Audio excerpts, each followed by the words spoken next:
Similarly, we closed the viaducts, which is this little piece of freeway-like infrastructure getting into our downtown. This is its context. So a short piece, it doesn't count as a freeway because it just gets you from low to high. It's not part of a freeway network. But they built it in advance of the freeways, expecting freeways, and then the freeways were rejected.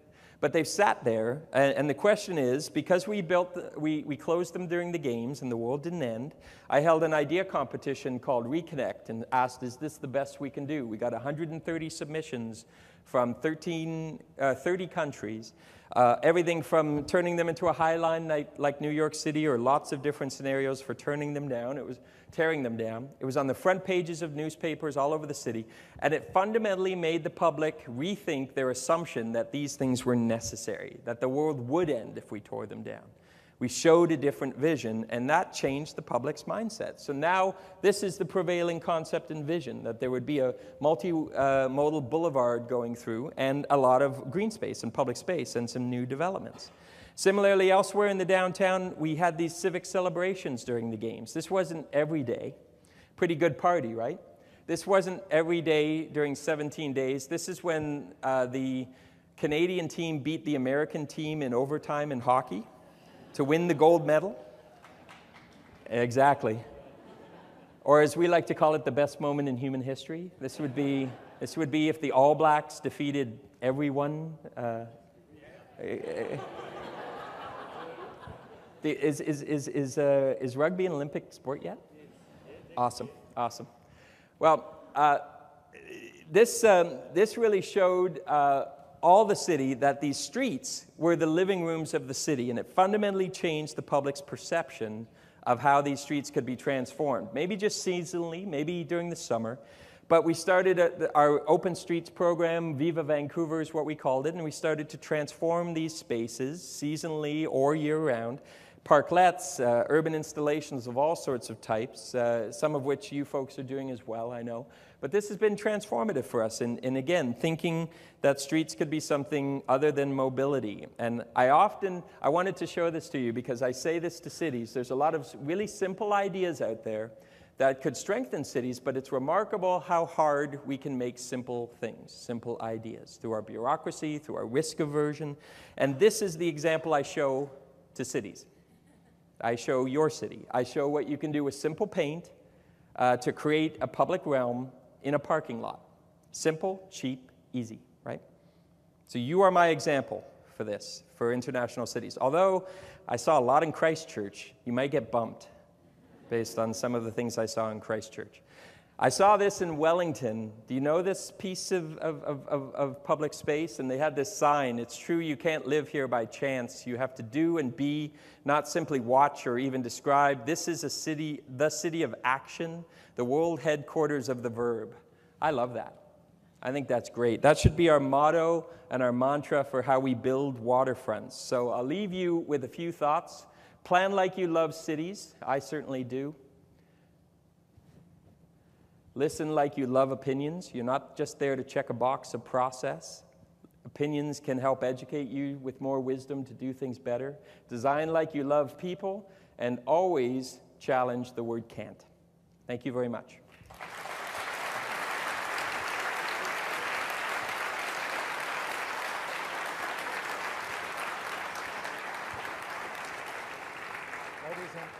So I see a lot of people dashing off, and I probably went long. My apologies, but do we have time for questions? I think so. We've probably got 5 or 10 minutes for some questions from the audience. So down here, please. Have we got a microphone coming? Yes, we have. Thank you very much for that. I can see that you're very much in favour of shared space, and so far it's worked well in our city, except by Sky City Casino, where taxis try and run down the people who are crossing from the lovely restaurants across the road. I have a concern about the proposal to do a boulevard in Quay Street. I'm quite familiar with the boating industry, and there's going to be a wonderful big super yacht refit expansion. On the other side of the Wynyard Quarter, they're going to do a great big expansion of the super yacht refit yards. And all of the specialists who service the marine industry are at Westhaven. But along on the eastern side, we've got 2 other major marinas off Tamaki Drive, connected by Quay Street. We also have great big cruise ships come in. We have the ferry that goes to Waiheke. We have the airport bus. And people with heavy baggage that need to have access and be dropped off. And I don't really think that one way, this way and that way, for vehicles is going to cut it. I think you're going to actually... Have we got a question there? Yes, the question is... Do you agree? Does one size fit all, or should there be some exceptions in Auckland? Is my mic still on? Can you hear me? Well, that was a very in-depth, detailed question that I can't comment on in any way because I don't know enough details to comment intelligently. So I try not to comment if I can't comment intelligently. You are correct in your initial assertion that I support shared streets, although I find it fascinating that anytime I say I like the Auckland shared streets, purists out there in the social media say, but they should be pedestrian streets. They still allow cars, and that's a mistake. And I disagree. I think Auckland has been quite clever in figuring out contextually what it should be a pedestrian street and can survive without cars at all and flourish, and where you still need to allow cars even if the cars are tamed and prioritized last. That's an example of the end of your question, which is one size does not fit all. All of my urbanism and city making is contextual, and you have to have a very deep understanding about how places perform in order to figure out what the right answer is. And you have to be very careful of any lazy consultant from outside or anyone else who says there's an automatic right or wrong. I'm going to keep things rolling because we're having a lot of time. Down the back, please. Keep the question short and succinct. Mm-hmm. Yeah, hello. I've got one question. You showed earlier the example of the building that you hated the city, and that Nelson Street yes. building with the black garages. Yes. Now, Nelson Street isn't a particularly good example for much of anything. We're getting a cycleway down there, but that, as you said, transport is only half the question. Right. What's your feeling about changing once these things have been put into place, like the buildings on Nelson Street? Well, it is a good example. You said it's not a very good example. It's a great example of what not to do.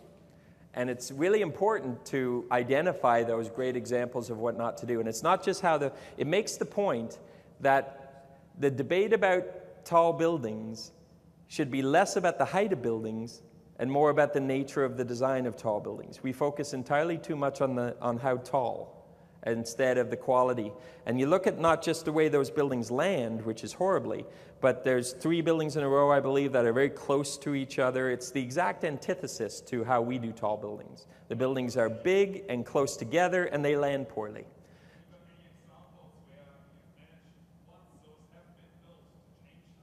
Well, there are examples where it's been improved or mitigated, but the message I give to cities is get it right, because retrofitting is hard. And especially once you've stratified the ownership in those buildings, where you've got how many different owners who now all have to agree to something.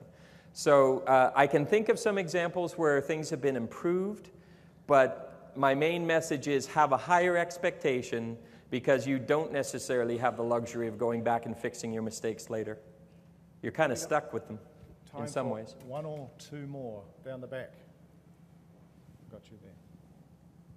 Hi. One of the conversations that we're about to embark on here in Auckland is about setting up a development organisation. I'm not too sure what it's going to be called. It's going to be called a company or an authority, so that we can master plan significant chunks of this. We don't currently have much of that in New Zealand. So of the many examples you gave before, is that what they generally have to back them up so that they can control? Because what we quite often have here is, because we're sort of relying on the good grace of private developers, if they choose to, they can happily stuff things up or frustrate things.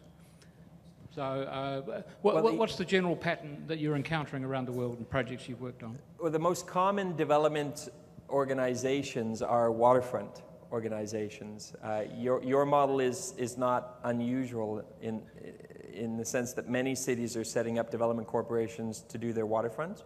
The advantage of it is it gives you an arm's length from the political and bureaucratic issues at City Hall. I'm someone who had a lot of fun and flourished in city halls, so I don't give up on city halls. And there's a kind of mentality that says, well, City Hall's not going to be a creative place, so let's create another organization that can be creative. I say, I'd rather work with the city to be more creative on the culture of the city, on risk aversion, and silo thinking, and all these kinds of things, which can be changed. There's no reason why they have to be that way. You don't have to throw out that model and go to another development model. So that's a general comment I would make. In the context of your specific challenge, the main observation I would have is you've had success in Auckland waterfront because of the culture, and if you're going to merge it with the property corporation in the city, the question is whose culture is going to influence who? You either end up with a broader organization that has the successful culture of Waterfront Auckland, or you end up with Waterfront Auckland getting gobbled up in a cultural sense in the existing culture of the other organization. And I would think carefully about that. A lot of that has to do with the leadership that you choose for these new entities. Did I just earn my invitation? I've got two down Nobody here. Nobody asked me to say that, by the way. That's my simple observation. Gentleman on the right was first, so like a true auctioneer, you've got the floor. Thank you for your presentation. Thank you. Two slides in your presentation struck this question for me. As a designer, I tend to get in debates with transport engineers about the integration of the transport modes. Mm-hmm. And once it happened to me that I asked about integration of the bicycles and buses together, and what Vancouver has done very well. Yes. To me. My question is, how did you do that? And because the rationale I heard as a response was that you're giving priority for minority over majority, and it costs bus transportation operations a lot. So how did you overcome that? I'm not sure I understood that minority over majority, because in our sense, a lot more people are walking, biking, and taking transit. You can fit a lot more people in less space, so they are the majority. You're prioritizing the modes that work better in terms of the interests of the city. And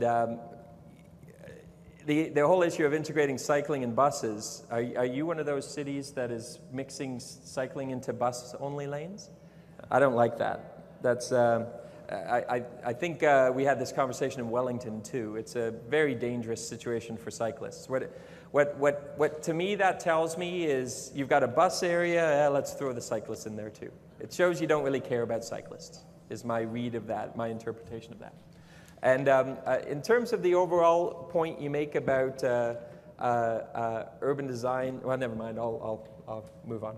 Brent, thank you, my friend. As always, your insights are valued and well received, and I'm hoping that we can... Thank you. Can I just say one more thing? The last commenter's question about butting heads with traffic engineers, transport engineers, I've had a fair amount of that in my career too. But my observation in Auckland is that although you still need a large evolution in thinking about being less car-focused and more multimodal, I think land use is the challenge, not transportation infrastructure. I see nice stations and good rail infrastructure, now electrified. You need to work more on buses, as I've said, but you've got some pretty significant infrastructure with no density around them. So the missing piece in Auckland is the land use. Thank you. Gentlemen. Thank you, and look forward to seeing you at the next Auckland conversation.